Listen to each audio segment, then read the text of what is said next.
Singapore, a garden city. But a green and clean Singapore didn't come about overnight.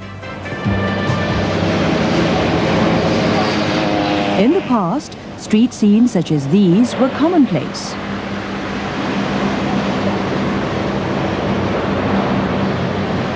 The environmental condition of our streets were far from clean and hygienic. Being a small island with a high population density, indiscriminate littering and improper disposal of refuse posed a major health hazard to the population.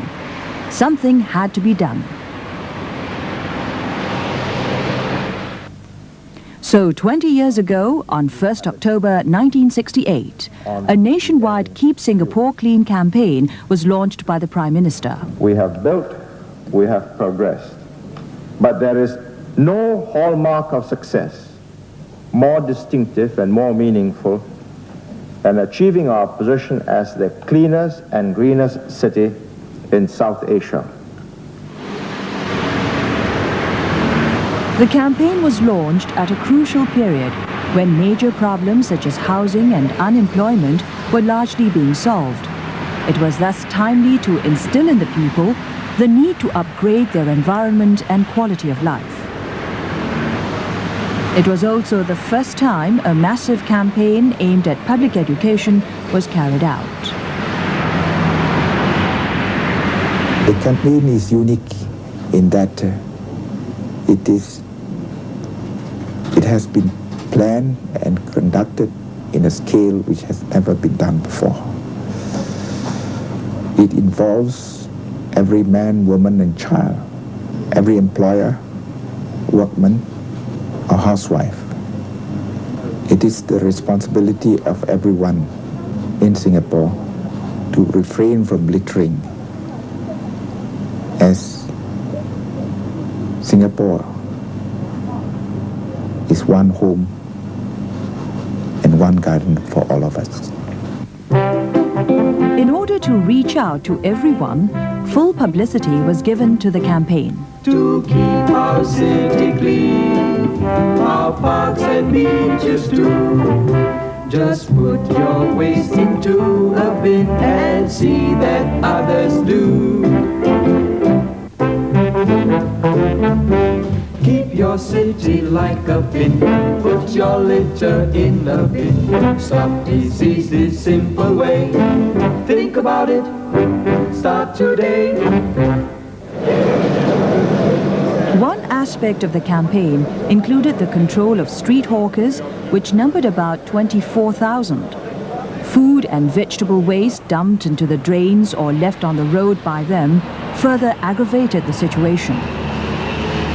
These street hawkers had to be cleared and recited into proper food centers and markets. To clean up the streets of Singapore was a mammoth task. In the past, refuse wasn't collected regularly and was often left on the sidewalks to rot. With the campaign, the cleansing and public service under the Ministry of Health was upgraded. Refuse and litter were collected and cleared every single day of the week without fail. Till today, this practice is still carried out 365 days a year.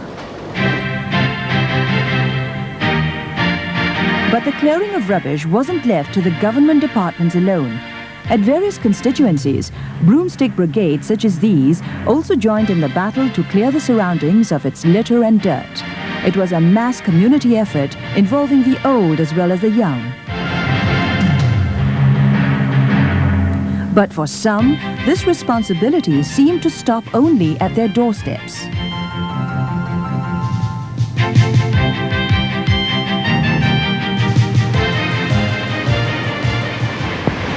Public places were still being littered. People were indifferent.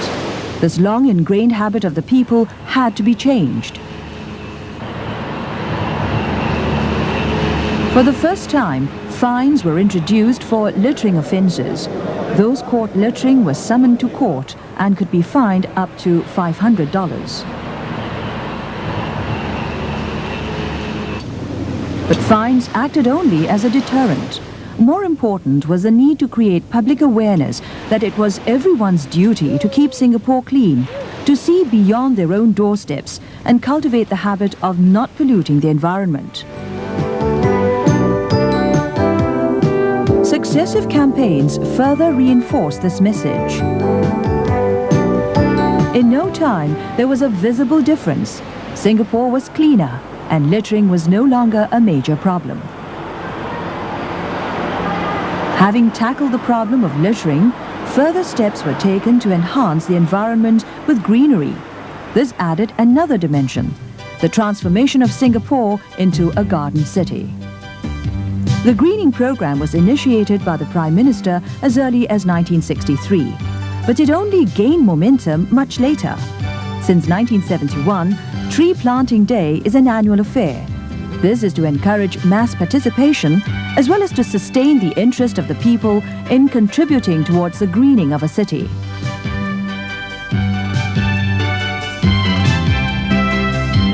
In the early 60s, relatively few trees could be found in the city area. The first step was to ensure that as many trees as possible were planted along major roads and streets. Previously, trees were grown from seedlings, which took at least 5 years to mature. But with the introduction of instant trees, the greening program was accelerated. At the same time, land was set aside for the development of parks and tree planting. In the late 70s, the garden city concept was taken a step further. A greater variety of ornamental trees and shrubs were brought in to increase the range of plants available.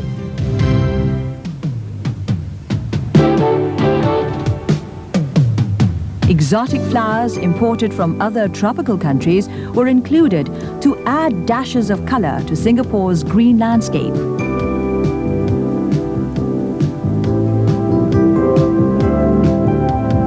Today, trees and flowers are found almost everywhere.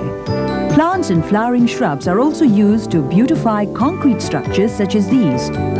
The greening program has been successful due to widespread efforts to find suitable plant species, but the maintenance and nurturing of the greenery requires just as much effort.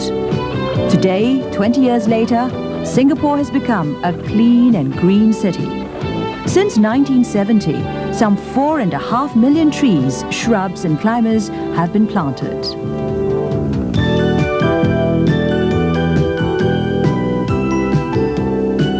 And today, there are 38 parks developed for our recreational needs.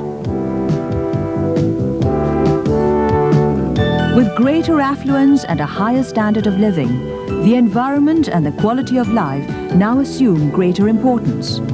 A city that's clean and green not only meets the aesthetic needs of the people, but also reflects the people themselves.